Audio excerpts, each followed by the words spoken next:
Sebelum bertolak ke Turki untuk menghadiri pertemuan G20, Presiden Joko Widodo menggelar jumpa pers merespon aksi teror di Paris, Prancis. Bela sungkawa yang mendalam atas musibah yang menimpa rakyat Prancis. Pemerintah dan bangsa Indonesia mengutuk keras kekerasan dan kekejaman yang terjadi di Paris. Terorisme dengan alasan apapun tidak bisa kita toleransi. Dan Indonesia menyerukan semua pihak untuk memperkuat kerjasama internasional dalam menghadapi terorisme. Bu Sydney, statement Presiden Jokowi mengutuk keras dan tidak ada alasan apapun untuk membenarkan tindakan teroris. Apa komentar Anda tentang ini?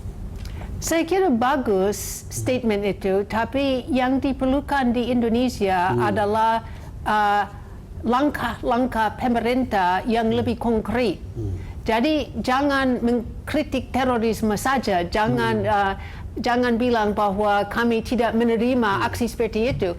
Tapi kenapa di Indonesia belum ada undang-undang atau peraturan apapun yang melarang orang ke Suriah dan ikut bersama ISIS?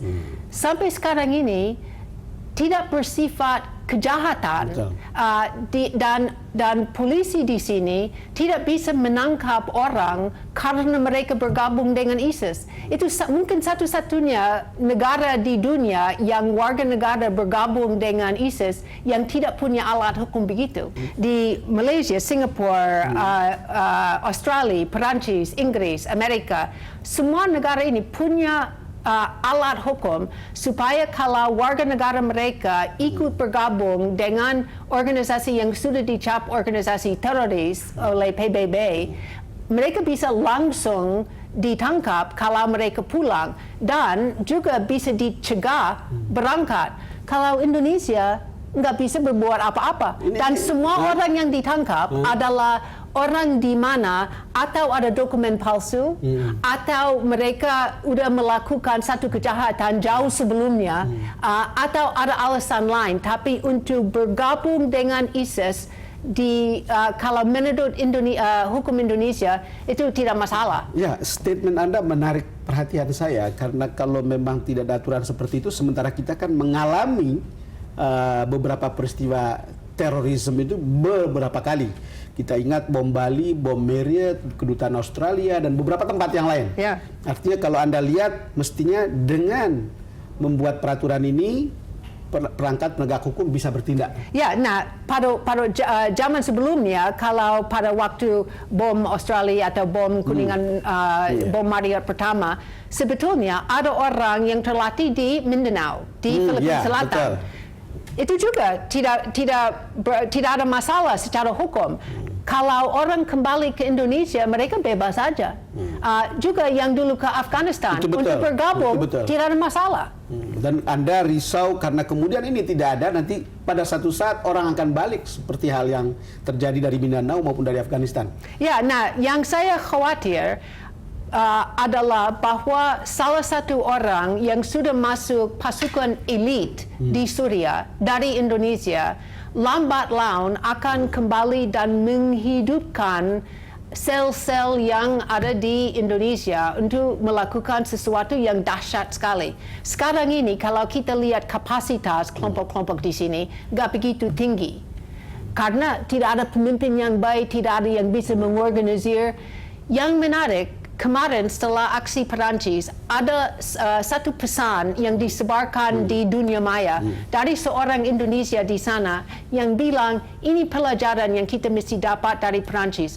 Bagaimana kita bisa melakukan sesuatu seperti itu? Bagaimana kita yang bisa mengorganisir suatu aksi?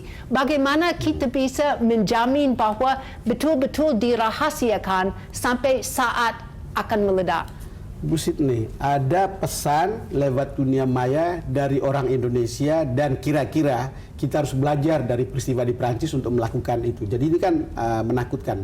Yang ingin saya katakan adalah bahwa juga ada cerita di dunia maya kemarin yang berpesta tentang kejadian di Paris. Jadi ada tragedi, tapi ada pesta di sisi yang lain. Ini kan di media sosial ya, tampak seperti itu.